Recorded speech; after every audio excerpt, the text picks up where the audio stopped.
Hey guys, it's almost the year 2020. The PlayStation 5 is probably about a year away. The next generation of video game consoles is right around the corner. With close to 100 million units sold and being 6 years old, is the PlayStation 4 still worth buying in the year 2019? That is the question I'm going to answer in this video.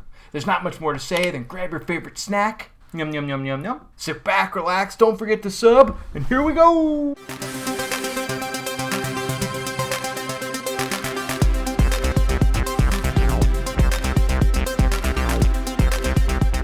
To start off, let's talk about something that's really important when you're making any purchase, and that's the price. You can get a PlayStation Slim on Amazon for right now for about $250, and that comes with 500 gigabits of storage. If you want to get the big boy PlayStation Pro with 1,000 gigabytes of storage, that's a terabyte of storage. It'll cost you about $356 on Amazon. If you want to get a second controller, the DualShock 4, that'll cost you about $43. That's down. They used to be around $50, $55, so it's come down in price. The main difference between the PlayStation Slim and the PlayStation Pro is the Slim is much smaller and the Pro is much more powerful. It's basically as simple as that. But if you want to wait just a few more weeks to Black Friday, PlayStation, I'm sure, is going to have some sick, amazing deals. Last year, PlayStation had a deal where you could get a PlayStation Slim and the brand new Spider-Man for $200. It was $199. So basically, you're getting a $250 system and a $50 game for $200. That's basically $100 off. So that means I bet this year, they're going to try to sell as many of these systems as possible. I bet it's going to be $100 off the Pro, $100 off the Slim, and crazy discounts and bundles with all the games. So just wait till Black Friday later this year. I also recently came out with a Black Friday video. You can check that out right here. So why get a PlayStation 4 Pro or Slim at all? It's because it's one of the best systems out there.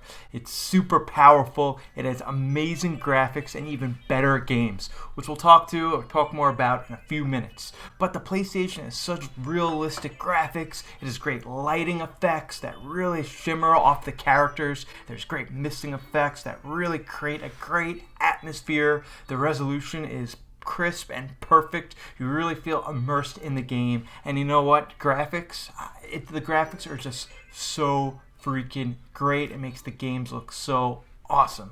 For me personally, I like to pair my PlayStation 4 with my Nintendo Switch. So my Nintendo Switch, I could play on the go. I could play my Nintendo games, my Zelda games, my Luigi Mansion 3 next week. I can't wait. Type of games, just really family fun games. Then when I want my more realistic, higher end graphic games, I play my PlayStation 4. You know, those are the games that are a little more gritty, a little more mature, a little more realistic, and hands down the best graphics around. And again, you might ask, why should you buy a PlayStation 4 over an Xbox or any other system?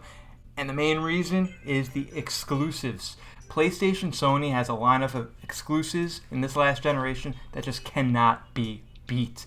Games like Uncharted 4 and Lost Legacy are unbelievable action-adventure games that really make you feel like you're Indiana Jones. These games, when they came out, were state-of-the-art graphics, gameplay, and just straight-up fun. They make you really feel like you're in the Amazon or you're in the Caribbean, looking for treasure, being betrayed, betraying people, getting crazy gun battles. Just a great game. I mean, and then later you can play a game like God of War. In this installment, you play as Kratos while you take on the Greek mythology. You know, you're going to be fighting gods and monsters alike, and you're even going to be able to kind of control his son. So it's definitely an awesome game, and definitely different and a little more thought out than the old God of Wars that were a little more button mashy. You know, and then you could go prehistoric and play Horizon Zero Dawn. This is another amazing game that is female-led, which is amazing, and you're basically fighting dinosaurs, but the twist is they're robot dinosaurs. And this is an open-world adventure that you could literally get lost in for over 100 hours of gameplay. You know, over 100 hours gameplay, open world, great graphics, female lead, robots, dinosaurs, robot dinosaurs. Sign me up. And then how can you not talk about Spider-Man? This might be the best Spider-Man video game ever made. Just swing around their made-up New York City is so fun and so satisfying, and it's basically just like a little part of the game, but you could literally just spend, the entire game just doing that. There are fast travel points also in the game, but you're Spider-Man. You might just swing all around the city. It's just so much fun. There's other games also like Bloodborne, and if you like to die, you like a real challenge in your video games, Bloodborne is a great exclusive also that you'll literally can't just button mash this one. You'll actually have to learn a bunch of skill to get past the game Bloodborne, a game that personally I have never beaten. So there's just a few exclusives that you could only play on Sony PlayStation's lineup. Most of these exclusives are over a year old, so you're like, oh, they're a year old, but that means they're cheap. You can get most of these games brand new for $20 and used on eBay or at GameStop. I bet you can get most of these games for like $10.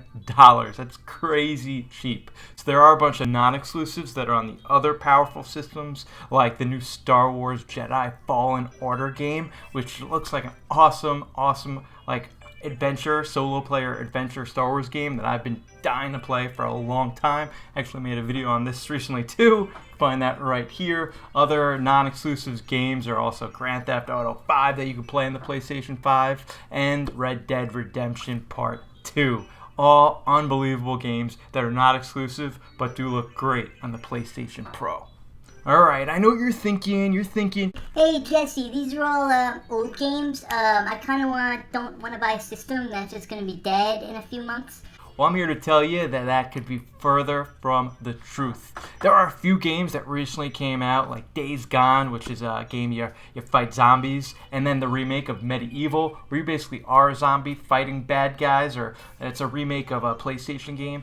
Those games just came out, but there are brand new, huge exclusive games coming out in the next year. There's Last of Us Part 2, which is the sequel to The Last of Us, one of the best games of the PlayStation 3 generation. There's Ghost of Tsushima that's supposed to come out in year 2020, and there's also the remake of Final Fantasy VII. Each one of these games is huge monster game, and they're going to be just so much anticipation. So even though the PlayStation 4 might be winding down, there's at least one full year of huge AAA heavy hitters in front of us. So listing off all these games, these games not only are the best of a system or a generation, some of these games are the best games of all time. It's hard to argue that God of War, Uncharted 4, Spider-Man aren't some of the best games ever made. Not just for the PlayStation, but for any system.